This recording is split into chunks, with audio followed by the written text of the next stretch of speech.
ரவை இதில் ரவையில் நான் குழைச்சி வச்சேன் நான் இட்லி. சில பேருக்கு பிழைக்கிறேன், உண்மையில பிழைக்காது ரவை இட்லி. எல்லாம் ரவை சரியான விலை. இது என்னண்டா சமோலினா. டெஸ்கோ லேஸ்டால் எல்லா இடமும் இருக்குது.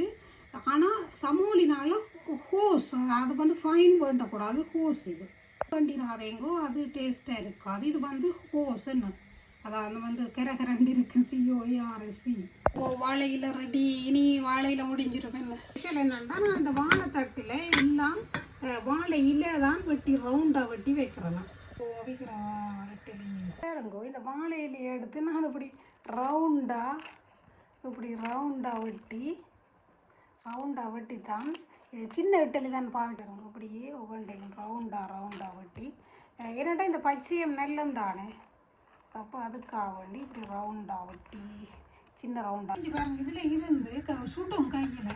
அப்போ நீங்கள் இவ்வாறு எடுத்தீங்களா இந்த ஸ்பூனால் இலகுவாக இருக்கும். எடுத்து பீங்கானில் வச்சுட்டு இப்படியே வச்சுட்டு நீங்கள் கிழக்கு இலைகள் வைக்கலாம். ஆனால் இந்த துவாரங்களை மறைக்கக்கூடாது. துவாரங்களை மறைக்காதபடி இப்படி வச்சுட்டு மூடும். இப்படியே எடுத்தால் தண்டை வாட்டிலே வேறு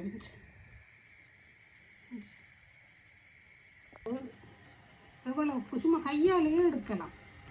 நீங்கள் கையாலேயே எப்படி யூஸ் பண்ணலாம். இல்லையண்டா நீங்கள் இந்த சூடு மண்டால் ஃபோக்கால் கையாலேயே எடுக்கலாம். இங்கே பாருங்க, இந்த இலை தெரியும் தாங்க.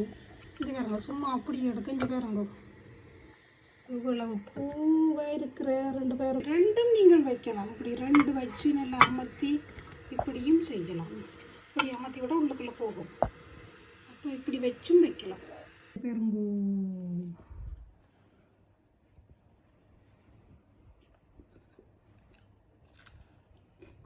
இங்கே பாருங்க எவ்வளோ சாஃப்டாக இருக்குது. இங்கே பாருங்க பூவே இருக்கு. ஆனால் ரவை மாதிரி அது சீப். இந்த சமோலி இவ்வளோ பூவே இருக்குச்சு. காட்டுறேன்.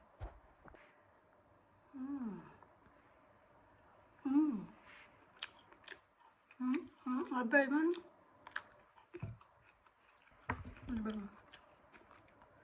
அவ்வளோ டேஸ்ட். சாப்பிட்டு பாருங்க. நல்ல விலையில் அரிசியைத்தான் போடுறது. உண்மையாகவே இட்லிக்கு ரவை போடுறதில்ல, மா அரிசி கொஞ்சம் தான் உளுந்து போடுவினோம். சரியோ, இது முழுக்கவும் கொஞ்சம் உளுந்து கண்ணுக்கு வெள்ளை அரிசி தான் போடுறது. நீங்கள் எனக்கு அதுங்க கொடையில் நான் ஹெல்த்தியாக இட்லி சாப்பிட்டோம்னு 1 நாள் கண்ணுக்கு உளுந்து போட வேணும் ப்ளீஸ்.